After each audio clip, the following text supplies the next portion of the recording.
Hi guys! So for today's video, nako naman, ang tagal-tagal ko nang inantay itong parcel na to at dumating na rin sa wakas. Finally, sa wakas talaga at dumating na siya.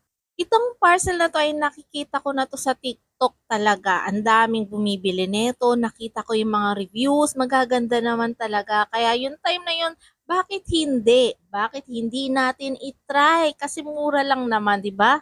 Tapos guys, alam mo yung feeling na super excited ka na? As in, super excited ka na talaga. Pero napakahirap buksan nitong parcel na to kasi todo balot talaga. Ayan na nga. At finally, nabuksan ko na siya. So yan guys, ang in-order ko ay isang Kojic soap. Isang sabon na scrap siya, na putol-putol, na walang brand, na walang pangalan.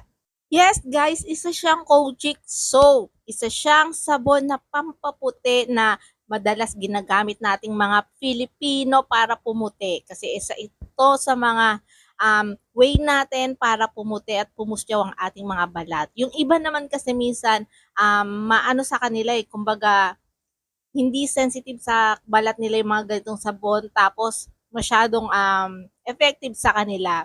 Sa akin naman gumagamit ako ng Kojic soap, iba-iba yung brand, may mga name. Ngayon lang ako gagamit ng walang pangalan. Sa halagang ₱124 may kasama ng shipping fee. Nakalimutan ko na kung magkano ang shipping fee sa sobrang tagal kong inantay itong parcel na to. Ay nako, hindi ko alam. Pero halagang ₱124 sa isang kilo ng scrap na Kojic na sabon guys. Kaya naman hindi na ako nagpatumpik-tumpik pa talaga at nagdalawang isip para orderin itong bagay na to dahil gusto kong subukan. Kung napapansin nyo guys, nakakailang amoy talaga ako dyan kasi sobrang bango ng sabon na yan. Wala siyang pangalan, wala as in, walang pangalan talaga. Tapos putol-putol pa siya. Hindi ko alam, pero parang siguro, ano siya yung tinapyas-tapyas na sabon ng Kojic. Pero hindi ko alam kung anong pangalan to, pero wala siyang pangalan. 1 kilo siya. Ayan, nakita nyo naman.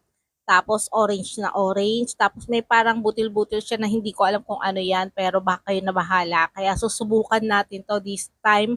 Saktong-sakto, hindi ako bumili na aking sabon na ginagamit. So susubukan ko to for 3 to 4 days. Tapos guys, nakita nyo naman siya, 'di ba? Sobrang kapal niya. So ang gagawin ko diyan, hatiin ko pa yan at saka ko gagamitin. Kasi para tipid na nga at mas pinatipid pa. Ganun talaga ang mga wais. Yun nga lang guys, medyo may pagkamalambot siya. So, ine-expect ko talaga na madali siyang matunaw. Pero sana naman after kong gamitin ng 3 to 4 days o mahigit pa ay okay naman siya at maganda siya. Pero guys, after ng video na to, gagamitin ko muna siya at lalagyan ko ng another video para malaman natin ang resulta kung okay ba sa aking skin. Ewan ko na lang sa inyo kung kayo ang gagamit dahil sa tingin ko ang skin ko hindi naman ganun ka-sensitive. At dahil sa tingin ko naman ay sobrang dami nito, sa tingin nyo naman, hindi ba ako mamimigay? Siyempre, mamimigay naman si ating mo. Sa sobrang dami nito, ako lang gagamit. Aba, siyempre, isi-share natin sa ating mga beloved na mga um, ah, nanay at hipag at kapatid. So, saktong-sakto apat yan. Tigli-5 kami, di ba? So, 5 sa akin, 5 kay mama, 5 kay Glycel, 5 sa hipag ko. So, 4 kaming gagamit niyan. Ngayon, kapag hindi umepekto at nagka-allergy kami, 4 kami magkaka-allergy. Pero sana naman umepekto siya guys after ng video na to. Abangan nyo yung resulta ng 3 to 4 days guys. Thank you!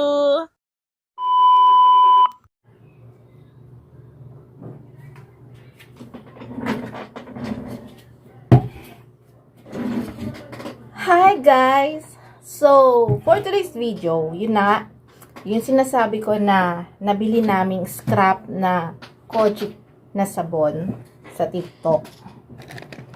So, nakalipas ang 3 days,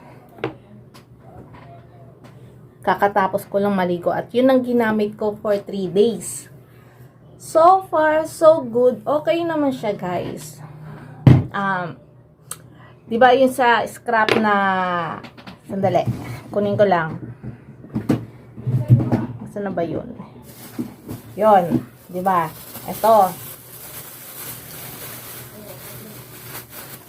Ito na ganito siya kakapal. Hinati ko pa siya dito para medyo numipis na. Kasi guys, malambot siya. Tapos, medyo madali siya matunaw. Pero so far, so good naman siya nung ginamit ko siya for 3 days. Wala naman nangyari na nangate or namula o nagka-allergy. Wala naman nangyari sa akin ganun. Siguro, dahil siguro hindi ganun ka-sensitive yung balat ko sa mga sabon. Pero, so far, so good naman siya. Tapos, mabango siya. Medyo tumatagal yung bango. Pagkatapos mong maligo, tumatagal yung bango sa balat mo. Tapos, sobrang bula niya rin, guys. Sobrang bula. Tapos, yung bango niya, alam mo yung bango ng typical na Kojic. Pero, tumatagal siya sa balat. Yun yung review ko nung pagka-order ko ng sabon na putol-putol na sabon na scrap na sabon ng Kojic. So, for today's video, yun yung review ko sa binili kong sabon sa TikTok. Maganda siya, guys. Kailangan medyo hiwain mo lang siya na manipis kasi sobrang dali niya matunaw. Pero, maganda siya. Mabango, mabula, tapos hindi naman nangati yung balat ko. Hindi naman siya namula. So, yun nga, guys. Yun yung for today's video ko na review dito sa binili kong sabon na Kojic na putol-putol. Yun lang, guys. So, please, guys, kung napanood nyo yung buong video na to, please subscribe and share this video. Thank you, guys. Bye-bye.